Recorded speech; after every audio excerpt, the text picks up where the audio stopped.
हकीम साहब, आप एक मरीज को, जो डायबिटीज़ का मरीज़ आपके पास आता है, आप उसको हिकमत का मशवरा क्या देते हैं कि वो क्या जड़ी बूटियां लेना शुरू करे, खाना शुरू करे, या क्या आप उसको रिकमेंड करते हैं? जी, हम तो उससे मरीज़ का देखें मिजाज और लाइफ स्टाइल जो है वो ख़ासा इस मर्ज़ में अहमियत का हामिल है।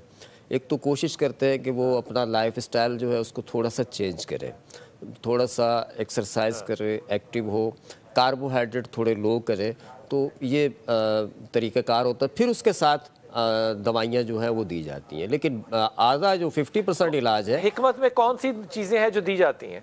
हाँ जी, हिकमत में देखें, हम जो तिब्ब नबी सल्लल्लाहु अलैहि वसल्लम की रूह से जो चीज़ें देते हैं, उन अज्जा से जो शाफ़ी अज्जा हैं, तो उनको दौरे हाजिर में इस मर्ज़ की नोयत के अतबार से कम्बिनेशन करके देते हैं। उसमें लेते हैं कासनी के बीज हमने लेने हैं 100 ग्राम, और कलौंजी लेनी है इसमें हमने 50 ग्राम, मेथी दाना इसमें लेते हैं 30 ग्राम, और गुड़मार बूटी होती है वो लेनी है 100 ग्राम। तो ये सारी चीज़ें पीस के रख लेते हैं। इसका एक चाय का चम्मच सुबह शाम मरीज़ को देते हैं, और उसके साथ साथ जो है वो कैलोरीज उसकी थोड़ी कम करते हैं, और मरीज़ जो है वो रिकवरी। ऐसा होता है कि ये पाउडर जो आपने फरमाया, ये बना बनाया कहीं से मिलता है? हाँ, ये बना बनाया भी मिलता है, और ये जो मैंने चीज़ें बताई हैं आम जगहों से मिल जाती हैं, आम पंसार से, सस्ती हैं, बहुत आम सी दुकानों पे, ये जड़ी बूटी की दुकानों से बहुत आसानी से मिल। और ये हमेशा खानी पड़ती हैं या इसका कुछ वक्त होता है कि इतना अरसा खाएं छोड़ दें? हाँ देखिए, नहीं, इसमें ये होता है कि शुगर चूँकि फ़रेबदा मर्ज़ है और नुक्स है एक तरह का, तो इसको ऐसा है कि इसको जो है वो टेस्ट कराया जाता है। सबसे पहले ये कोलेस्ट्रॉल लेवल ठीक करता है। कोलेस्ट्रॉल लेवल के साथ साथ जो दीगर अलामात शुगर की वजह से पैदा हो रही होती हैं वो बेहतर होती हैं। उसके बाद फिर आहिस्ता आहिस्ता से शुगर बेहतर होना शुरू होती है। तो ये 3 महीने 6 महीने भी चल जाते हैं। डायबिटीज पेशेंट का 2 तरीके जो चीज़ें जो हैं वो बड़ी कॉमनली देखी हैं, एक तो हाई कोलेस्ट्रॉल और एक फैटी लिवर। इनका क्या किया जाए? ये वाकई ठीक है बात जो मैं कह रहा हूँ? बिल्कुल ठीक है बात। वो डायबिटीज डायरेक्टली प्रोपोर्शनल है हाई कोलेस्ट्रॉल से। कैसे? आपके पास एक्स्ट्रा लाइपोजेनेसिस या बॉडी में जरूरत से ज्यादा कोलेस्ट्रॉल कब बनना शुरू होता है? जब बॉडी में शुगर एक्स्ट्रा जरूरत से ज्यादा होता है, क्योंकि शुगर की जो मेटाबॉलिज्म के साइकिल है ना, समझने आसान लफ्जों में बता देती हूँ, ग्लाइकोलिसिस, टीसीए, उसके बाद फैटी एसिड, पहला, दूसरा, तीसरा। जब आप शुगर यानी रिफाइंड कार्बोहाइड्रेट को भी मैं शुगर कह रही हूँ, और ये सारे ये सफेद डबल रोटी, ब्रेड, पास्ता, बेकरी, ये सब कुछ ठीक है। जब ये आप जरूरत से ज्यादा लेते हैं तो पहली और दूसरी साइकिलों को मुकाने के बाद ये तीसरी साइकिल में एंटर हो जाते हैं, जो कि आपके पास कोलेस्ट्रॉल और फैटी एसिड सिंथेसिस है, और जरूरत से ज्यादा सिंथेसिस होती है। अब इस सिंथेसिस का अब ये किस ऑर्गन में होती है आपके पास लाइपोजेनेसिस? लिवर में, जिगर में। जिगर में जब जरूरत से ज्यादा होती है, जिगर चर्बी की उल्टी करता आ जाता है, आपके पास फैटी लिवर। यहाँ से आपके पास फैटी लिवर की इंडिकेशन क्या होती है? फैटी लिवर की इंडिकेशन ये हमने एक बार पहले भी बात की थी। अगर आपका पेट निकला हुआ, पेट किसी का भी नहीं निकला होना चाहिए, तो किसी का भी नहीं निकला होना चाहिए। पेट निकलना नॉर्मल ही नहीं है, और हमारे यहाँ पे कोई इस बात को सोचते हैं? हम तो सेहत की निशानी समझते हैं। हम कहते हैं कि मतलब हम तो कहते हैं वखियों से चर्बी के पल्ले लटके तो हम सेहतमंद हैं। तो ये आप सेहतमंद नहीं, आप बीमार हैं। अपना इलाज करें और अपने तरीके ठीक करें।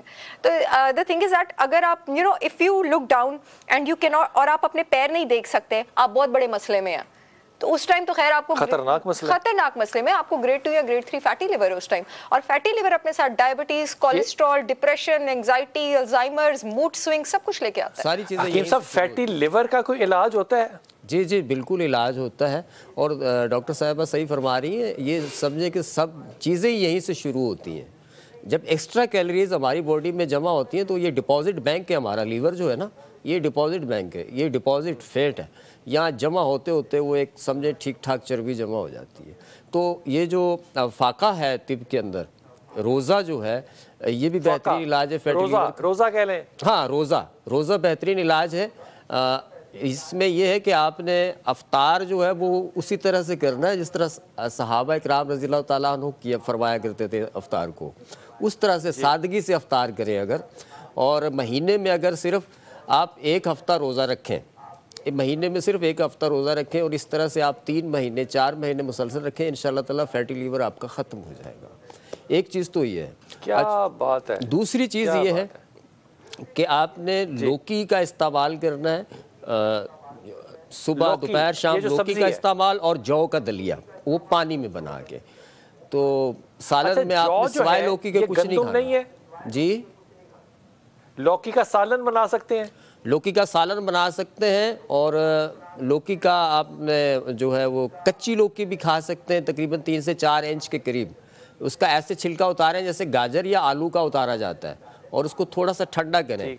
ठंडा करके सुबह खाली पेट अगर खाई जाए, ये लौकी जिस तरह के खरबूजे की काश होती है, थोड़ी सी आप 3 या 4 इंच की ले लें और उसको आप चबा चबा के खाएं तो उसका जायका बुरा नहीं होता। सुनने में कुछ आपको लग रहा होगा अजीब सा, लेकिन जब मरीज़ खाना शुरू करता है तो 20 से 21 दिन में उसकी लौकी खाने की तो बड़ी पुरानी रवायतें मौजूद हैं। लौकी खानी चाहिए, सालन के तौर पे भी खानी चाहिए। सालन के तौर पे अगर मुसलसल खाएं और सिर्फ जौ का दलिया खाएं तो इंशाल्लाह ताला इलाज बिल ग़िज़ा के तहत फैटी लीवर जो है वो मुशाहिदे की बात है कि हकीम साहब, हिकमत में जौ को गंदम की कज़न समझा जाता है या ये अलग चीज़ है? हाँ, जौ, क्योंकि गंदम में ग्लूटेन है, बहुत से लोग ग्लूटेन एलर्जी होते हैं। क्या जौ से भी ग्लूटेन एलर्जी का पेशेंट खराब होता है? होता है, बिल्कुल होता है जिनको IBS का इशू है। जी मैं वापस आता हूँ आपके पास। मैं इसमें ऐड करना चाहूंगी, जौ जो है ना, ओट्स जो है आपके पास, क्योंकि इसकी रीजन ये है, ओट की जो क्रॉप होती है, ओट इज जौ, ठीक है। ओट की जो क्रॉप होती है उसकी जो कल्टीवेशन है वो हमेशा वीट की क्रॉप के नेबर में होती है। इस वजह से मोस्टली, वैसे ओट जो है वो ग्लूटेन फ्री है, लेकिन मोस्टली हमें जो ओट्स मिलते हैं वो वीट से कंटेमिनेटेड होते हैं। इस वजह से ओट खाने से कैसे हो जाते हैं? क्योंकि उनकी कल्टीवेशन बिल्कुल साथ साथ होती है। क्यों करते हैं साथ साथ? क्योंकि वो होती ही ऐसे साथ साथ है। देयर इज अ निजाम ऑफ फार्मिंग के वीट और ओट की जो कल्टीवेशन है साथ साथ होती है, और मोस्टली जो हम मार्केट से ओट्स उठाते हैं 90% ऑफ द केसेस में वो कंटेमिनेटेड होता है, इस वजह से हो जाती है। अदरवाइज वो ग्लूटेन फ्री है। ग्लूटेन, लेकिन कंटेमिनेटेड से मतलब है कि उसके अंदर गंदम शामिल होती है, मिलावट हो जाती है कुछ समथिंग। हाँ, क्योंकि जो इसकी क्रॉप्स है, जब इसकी कटाई होती है और जब ये सब कुछ होता है, मोस्टली इन क्रॉप्स की मिक्सिंग हो गई होती है। 2 चीजें आपने बताई, एक आंवला और एक आपने बताया तुलसी। इसका 1-1 टीस्पून जो है, करेला पाउडर भी आपने अब ये ऐड कर दी। करेला पाउडर मिलता है बाजार में? करेला पाउडर बिल्कुल मिलता है, बाजार में मिलता है। इसका सप्लीमेंट भी मिल सकता है, आप अच्छे ऑथेंटिक लोगों से भी ले सकते हैं। करेले में एक्चुअली एक कंपाउंड होता है charantin. Charantin is an insulin mimetic. आप जो बाहर से इंसुलिन ले रहे हैं ना, charantin ditto, it is a polypeptide, वो बॉडी में वही एक्शन परफॉर्म करता है। क्या बात है, इंतहाई ममनून आपके। और मैं ये बात आपको बिल्कुल अपनी और ईमानदारी से बता रहा हूँ कि हमारे यहाँ वो जो हर्ब्स हैं, हर्ब्स के जो क्या कहते हैं, फूड सप्लीमेंट, ठीक है लफ्ज़, फूड सप्लीमेंट जो हम कहते हैं, इसका पहले 10-15 साल पहले रवाज ही नहीं था, लेकिन अब इसका इंटरनेशनली और नेशनली इतना रवाज है जो कि सेहतमंद है। इस पे इंशाअल्लाह ताला फिर बात करेंगे। अस्सलाम वालेकुम रहमतुल्लाहि व बरकातहू।